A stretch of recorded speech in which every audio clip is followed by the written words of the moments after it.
Joining me now is Raufeon Stots. Raufeon, welcome back to Half the Battle, man. What's up, man? Glad to be back.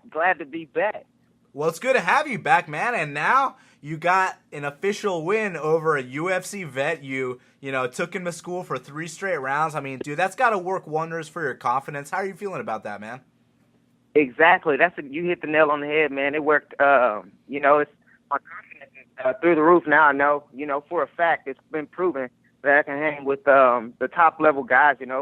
Guys that's been everywhere in the sport, kind of guys that's done pretty much or done a lot of things in the sport. So my confidence is definitely a confidence boost. So, dude, a lot of us could have made the argument that, look, you could have got the call for the UFC right after that last fight. But guess what? Now you get to fight your second straight UFC vet in a row. And after you beat this guy, there's going to be no denying you. Yeah, I'm at the point now where I'm like, man, you know what? Bring the competition on, because I feel like the reason I want to go to the UFC is because that's where I believe the best athletes in the world are. And I want to fight the best, and I want to be the best. So for me to be the best, I got to be willing to put myself out there against the best. And I don't want to be the type of fighter that has to, skip over a fight, or fights are not a good fight for me. I want to be able to fight the best. And so I'm at a point now where I'm like, you know what? I'm glad I got Rob Emerson. He's a top-level opponent, and I'll take another top-level opponent until, you probably have no reason to doubt that I should be in the UFC now, but I'm just willing to prove it, man. I'm willing to put in the work, and I'm willing to prove it. Man, and what's so cool about a matchup like this, just like your last fight, is that this is a guy that has, more than 5 times the experience as you. You know what I mean? Like this. Yeah, dude, yeah. It's a classic new breed versus old school. And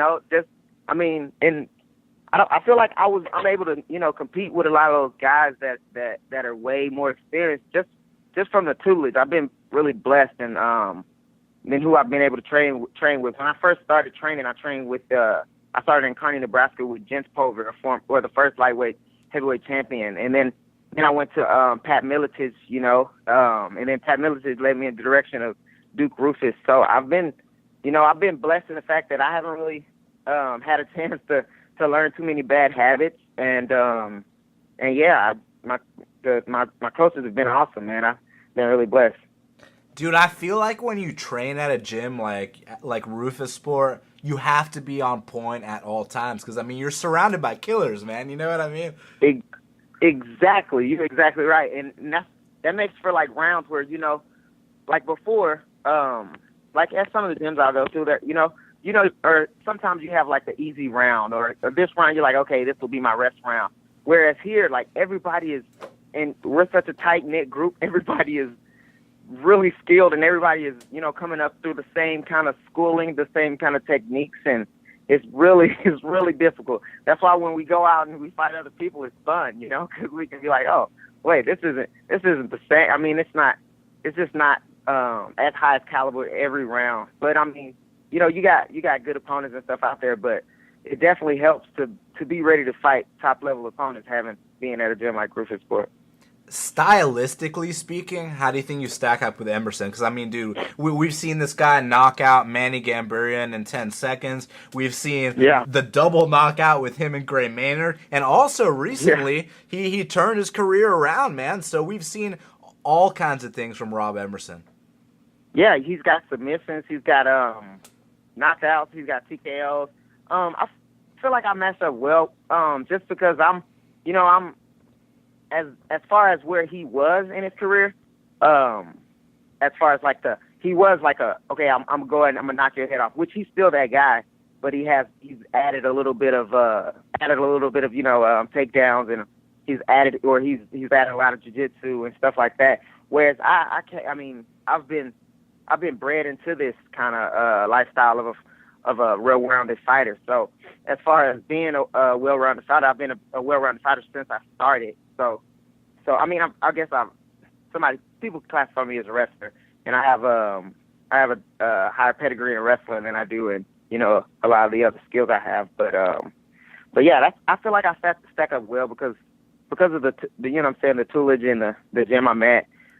We have a pretty good track record against kind of the school he is. So hate to bring up the past, but exactly. Well, hey, they say history repeats itself, right? Yeah, they do. They do. So, dude, obviously, you know, Rob's known mostly for his striking. I mean, he's a vet, but he's known mostly for his striking. You come from Rufus-Sport, but you were mentioning your wrestling. Now, you'll take a win at all costs, but do you want to prove a point in the stand-up here? That's exactly what I've been doing, or been trying to focus on this camp. We've been doing a lot of work on the heavy bag. You know, I've been doing the little things this camp, you know, that as far as striking, when it comes to striking, and keeping it basic and, you know, basic but effective. So I've been getting my reps in with striking, and I really want to knock him out, man. That would be the ultimate, you know, like the icing on the cake. That would be the ultimate goal. But I also feel like, you know, for me to go hunting for a knockout, that'll be kind of, what do you call that? Not smart. That won't be smart of me. I think I should set it up with my takedowns, and I think if he makes a mistake, whereas he's giving me takedown willy nilly because he's trying to brawl, I should take him down, and I think that'll set it up. At least, like, if he doesn't respect my takedowns, I'm going to take the takedown. But if he respects my takedown like he should, then I'm trying to knock his head off. So that's kind of how where I'm at as far as my game plan. Now, this fight's on UFC Fight Pass, correct? Yeah, yes, sir. Yes, sir. Dude, that must feel good to get that kind of exposure this early in your career. Because, I mean, we were watching Fight Pass the other night. You know what I'm saying? Yeah, it's dope. I mean, victory with VFC. I've been really blessed there too, man. I'm just, you know, I'm kind of lucky, but I've been working hard for, you know, what I have.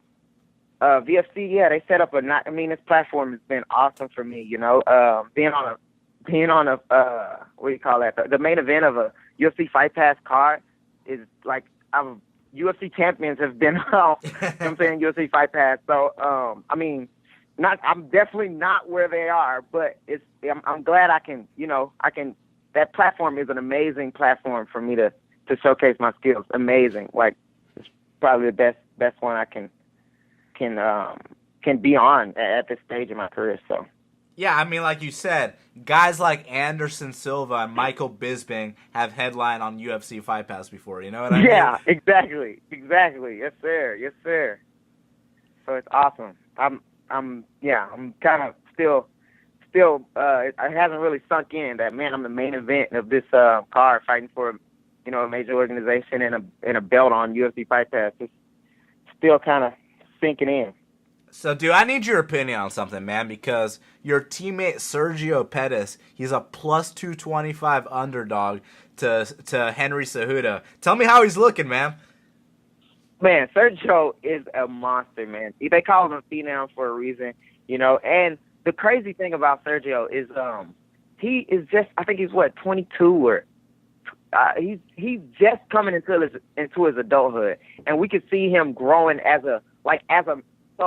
so he has been fighting in the UFC. He was fighting as pretty much a kid, you know, fighting grown men since he was I think it was like 16 or 15. You know, he's been fighting grown men. So now he's actually coming into an adulthood, you know, getting that grown man strength, working on, you know, different techniques and things, and he's actually like coming into him as a martial art, him as a man. So it's very exciting to see. I mean, people don't see the ins and out, and they don't realize that Sergio he was just a kid when he first started.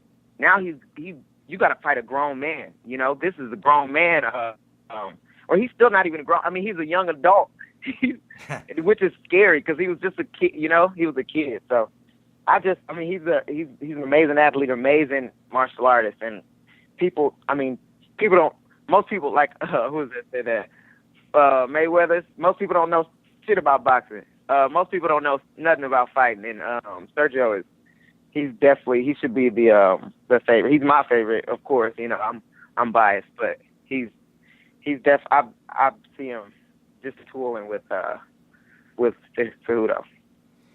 Dude, you know who's another really underrated guy from your gym? And, you know, I try not to speak too loud because I don't want people to know about my money train, but Manuel Sanchez, oh my God, man. Oh, yeah. Manuel Sanchez is the man. He is the man. He is the man. And yeah, like you said, he's a very underrated. People don't realize he just beat world champion. That's the second former world champion he's beaten. You know, and Manny Sanchez, he's another guy that he's, you know, on Fight Night, he's a workhorse, and nobody's keeping up with his pace. You know, I mean, he's got a pace that's damn near impossible to keep up with. So that is another one. He's a monster, man. I'm blessed to have those guys in the room with me. Dude, when there's all these guys in your gym that are known for your work ethic, what's it like training with a guy named Overtime? Man, and so that, I mean, it just puts it in perspective, and it also puts your work ethic into perspective, and it also pushes you to do more. You know, like when I'm working out with Manny, because we do our strength and conditioning together too. You know, every time I look over and he's doing one more, I got to do one more. You know, because you're naturally, or we are naturally competitive. So, you know, when you got a guy named Overtime, like that's the name that was given to him, you know, he's working, you know, like a workhorse every freaking day. You know, it does nothing but just push you to work harder every time. Man, that's great. Well, dude, it's going down this Friday on UFC Fight Pass. I mean, if it's up to you, how's it going to go down, man? Man, if it's up to me, man, I don't really want to go to no championship rounds. I want to knock him out before, you know, championship round. I would like to put a beating on him. You know, I would like to kind of bruise him up a bit, but I want to do it before the championship rounds. I want to finish him out, get out of there. Definitely. And real quick, before I let you go, man, I got to ask you your opinion, man. I mean, what do you think about Rumble's game plan last night, man? I was like, why is he trying to grapple with DC, man? Why isn't he trying to knock him out?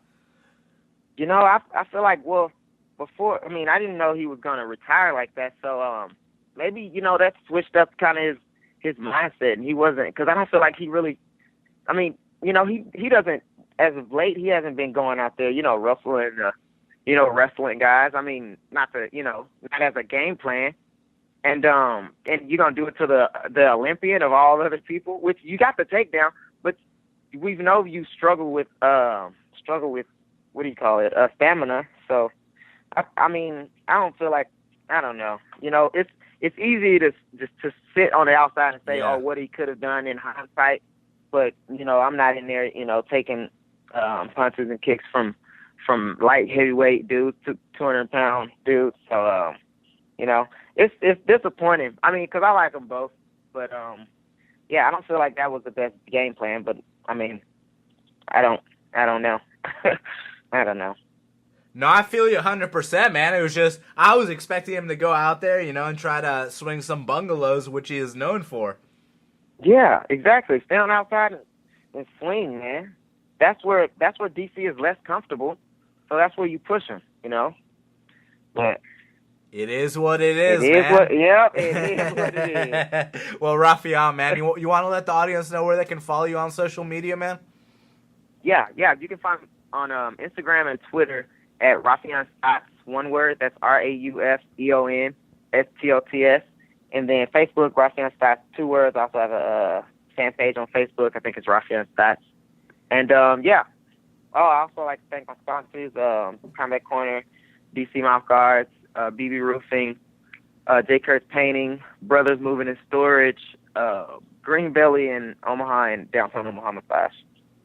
Well, Raufeon, man, thanks for the time on Half the Battle, man. Best of luck with the weight cut, and best of luck with the fight, dude. Thank you, man. It's been a pleasure.